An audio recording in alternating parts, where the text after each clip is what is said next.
여러분 반갑습니다. 평촌 세종안교에서 사역하고 있는 황덕영 목사입니다. 하나님께서 우리를 사랑하신다는 사실이 얼마나 감격스러운지 하나님의 사랑을 여러분 느끼고 계십니까? 하나님의 사랑을 경험한다면 우리는 또 이웃을 사랑하고 또 우리를 보내신 이 땅에 있는 수많은 영혼들을 사랑하게 될 것입니다. 여러분, 특별히 우리를 이 조국 대한민국 한국에 보내신 것은 하나님의 놀라운 은혜요, 하나님의 인도하심이라고 믿습니다. 우리가 조국 대한민국을 사랑한다면 하나님은 특별히 이 나라와 민족을 놓고 기도하기를 원하신다는 것을 우리가 알 수가 있습니다. 여러분, 이 나라와 민족에 정말 희망이 있습니까? 여러분, 소망이 있습니까? 여러분, 이때 우리가 이 나라와 민족을 사랑한다면, 또 하나님을 향한 그 열정과 마음이 있다고 한다면 우리는 기도해야 할 것입니다. 이스라엘 백성에게도 참 총체적인 위기가 있었던 때가 있습니다. 여러분, 그때 기도의 사람들이 있었습니다. 여러분, 신앙과 또 행함, 믿음과 행함, 이 관계를 굉장히 잘 설명하고 있는 성경 구절 중에 특별히 야고보서 말씀이 있습니다. 행함과 또 믿음에 대해서 관계를 이야기할 때 특별히 기도에 대해서 강조하고 있거든요. 야고보서 1장과 마지막 장 5장에 다 기도를 이야기하고 있는데, 특별히 마지막 장 5장을 보면 엘리야가 우리와 성전이 같은 사람이로되 간절히 기도한즉 하늘이 3년 6개월 동안 문을 닫고 비가 내리지 않고, 또 간절히 기도하니까 하늘이 문을 열고 비가 내려서 열매를 맺었다는 이 표현이 있습니다. 여러분, 이스라엘 땅에 비가 내리지 않았다는 것은 정말 총체적인 위기예요. 이스라엘 땅의 그 토질 자체가 이른 비 늦은 비가 제때제때 와야 됩니다. 비가 오지 않았다는 것은 수확이 어렵다는 것이죠. 경제적인 위기예요. 경제적인 위기니까 가정의 위기입니다. 경제적인 위기, 가정의 위기니까 이건 정치적인 이슈예요. 정적인 굉장히 논의 대상입니다.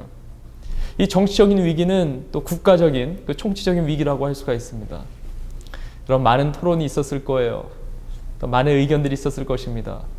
많은 전문가들의 모임이 있었을 거예요. 그러나 이스라엘 그 땅에 총체적인 위기를 해결하는 그 비결이 무엇이었느냐? 결국은 엘리야의 간절한 기도였다는 것이죠. 여러분, 이것이 열왕기상 18장에 나옵니다. 엘리야가 갈멜산 꼭대기로 이렇게 올라가서 7번씩 간절히 기도합니다. 여러분, 우리나라 민족, 또 우리의 가정, 또 우리의 삶을 두고 우리가 간절히 기도해야 되지 않을까요? 여러분, 우리의 삶에 정말 기도해야 할 때가 있다면 그것이 오늘이 아닐까요? 여러분, 올해는 우리나라 선교 130주년이 됩니다. 복음이 이 땅에 들어온 지 130년이 된 거예요.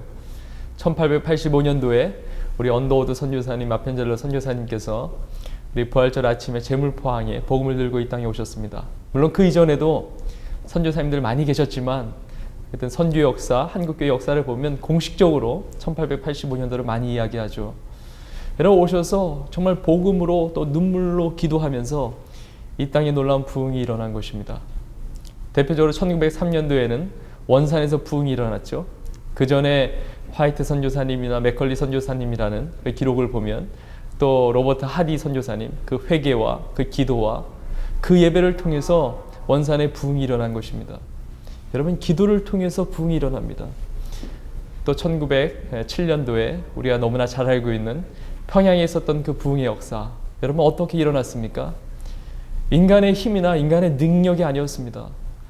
정말 이 땅을 고치시고 이 땅을 새롭게 하시는 하나님의 능력을 구했던 것이죠. 성도들이 합심해서 기도할 때 그 땅에 부흥이 임한 것입니다. 여러분, 그 당시에 평양은 평양기생이라는 말이 있을 정도로 굉장히 도덕적으로 타락했던 그 땅이었습니다.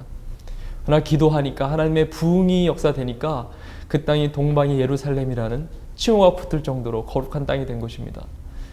오늘날 돌아보면 그 평양 땅이 참 너무나 안타까운 그 영적인 황무함 가운데 있지만, 그 당시에 그 기도를 통해서 그 도시를 바꾸고 그 나라와 그 시대를 바꿨던 것을 볼 수가 있습니다. 여러분, 오늘 우리에게 필요한 것은 기도입니다. 우리의 힘과 능으로 할 수 없는 것이죠. 특별히 올해는 광복 70주년이 되기도 합니다. 해방을 이룬 지 70년이 되는 해예요. 해방을 맞이하면서 또 남과 북이 또 분할 통치를 이루었기 때문에 여러분 70년, 저는 남쪽에서 그 철책에서 북쪽을 바라보기도 했고 또 중국 땅을 통해서 또 북한을 북쪽에서 북한 땅을 바라보기도 했습니다. 그때마다 주시는 마음은 하나님께서 이 북한 땅을 영원토록 이 상태로 두시지 않는다는 것입니다. 지금도 지옥 같은 삶을 살고 죽어도 지옥에 갈 수밖에 없는 그 영혼들을 향한 하나님의 마음이 있다는 것이죠. 여러분, 수많은 기도가 쌓여 있습니다. 하나님은 반드시 통일을 주실 거예요. 우리는 준비해야 합니다. 우리 먼저 기도해야 합니다.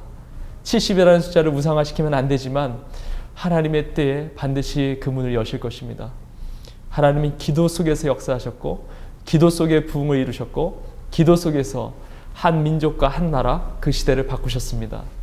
저와 여러분 또 이 방송을 시청하시는 여러분 모두가 하나님 앞에 엘리야와 같이 간절히 기도한다면 우리의 삶뿐만 아니라 우리나라 민족 새롭게 하여 주실 줄 믿습니다. 다 기도의 주인공들 하나님 앞에 쓰임받는 하나님의 사람 될 수 있기를 간절히 축복합니다.